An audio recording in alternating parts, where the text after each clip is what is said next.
Hi, I'm Margaret, and I have Cole and Julie with us. Are you guys comfortable sharing your STI experiences? Yeah, absolutely. Definitely. So how was your first STI testing experience? My first STI testing experience was with the Knoxville Health Department. And the entire time I felt very terrified, but as soon as I went back into the clinic, everyone was very competent and walked me through all of the steps and told me everything that I could expect from the experience, and that made me feel really safe and really comfortable. I think mine mirrors a lot of what Julie experienced with like the terrifying and Yeah. but well, where it was at was actually on campus through the Helen Ross McNabb Center. They were doing free HIV testing on campus that day, so that's where I went to go get tested, and I was terrified, but it was really the volunteers who explained to me what I was gonna do and like what the tests were gonna be like that really relaxed me and helped me feel more comfortable in going through the experience. Yes, I got tested with them too on campus as well, and it was very natural, very comfortable. Mm-hmm. They walked me through every single step and told me like exactly what to Yeah. expect, and I love that. I think that really Extremely helps. structured. Yeah, that helps so much whenever you're getting tested.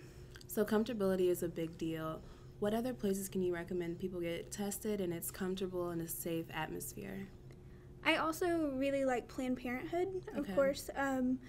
They have a couple different testing options than the Knoxville Health Department. The Knoxville Health Department doesn't test for herpes, because if they test for the STI, they have to have someone in the clinic that knows how to treat it. And so one of the only places in Knoxville that you can get tested for herpes is Planned Parenthood. I really like Helen Ross McNabb for HIV testing in particular.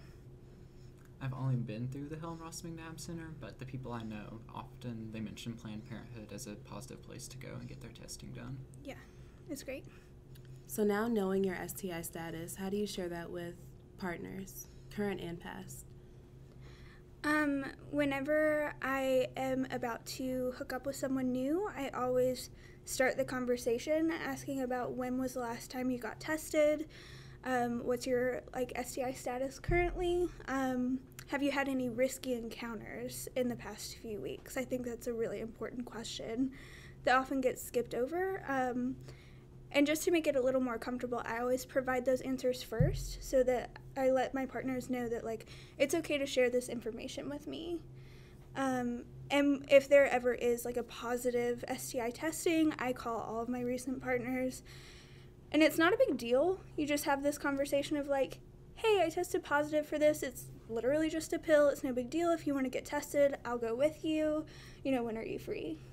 That kind of thing. I haven't had the experience of having a positive to call past partners, but I think that if that comes up, then it shouldn't be a big deal. It's just like you said, hey, I'll even go with you to get tested. Yeah. It's not a huge issue. Yeah, I think normalizing the process of getting tested and being it's super comfortable. I just did it myself. The treatment's not serious. I'll go with you if you want. Kind of offering up the support system. I think that's one of the most important things, and not adding in any stigmatization of the STI status. So how often do you guys get tested? I keep a personal philosophy according to my own sex life and what I need, that I get tested every 3 months or every third new partner that I have an experience with, just to keep it easy, keep track, keep a set schedule, and that way I know I'm making responsible decisions. I would definitely follow with your every third person rule. I think that's a really easy rule of thumb, and I think in my own personal sex life, just because I don't feel like I don't go through partners very quickly, or I don't have a whole lot of partners, I think my testing is a little bit less often, just because I know who I'm with and we know our statuses, and just it's more of a personal, I guess, thing right now. Yeah, I think it's different whenever you have consistent partners. I keep that rule because I have new partners pretty consistently, but whenever I'm sleeping with the same person, and we're well aware of our STI statuses and how often we get tested and our other sexual history, I think that in those case scenarios it's a little bit different because you're a little more comfortable and familiar with each other.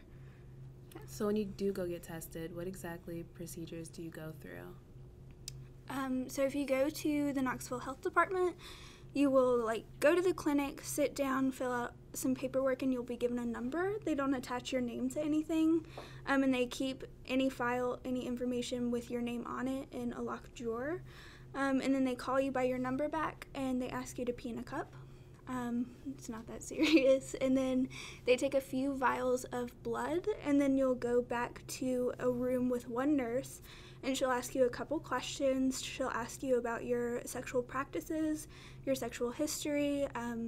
She asks if you engage in oral sex, and if you do, she'll swab your mouth and your throat. And then she'll ask you if you need condoms or dental dams or lube. They're really, really helpful, and they'll tell you when you can expect to hear back from them and through what avenues they'll contact you. I know through the Helen Ross McNabb Center, since it was actually a special event they were having on campus, it was still very structured, still very formal, and still very anonymous. But the way it worked, it was set up at the iHouse here on campus, and you would go in and meet with one of the people through the center there, and they would take down your information, and then they would come out. Since it was a very small area, they could come out and grab you personally instead of doing a number or even especially not your name. And then they would take you back, and this was HIV testing, so they would swab your mouth, and then you'd have to go and wait for 15 minutes.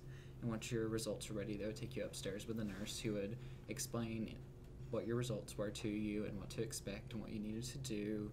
And then she also explained a lot of information about PrEP, since this was HIV testing, and how PrEP ties in with that. Okay. Yeah. I love that you always have that one-on-one with a nurse who you know is competent and knows this information, and it really helps whenever they're not slut-shaming you about your partners. I've never experienced that with the Knoxville Health Department. They always ask how many people have you slept with in the past 3 months, and I know of some experiences where you say your number and they'll be well, if you don't want to catch STIs, you should probably watch your numbers. And I think that's a really terrible experience to have.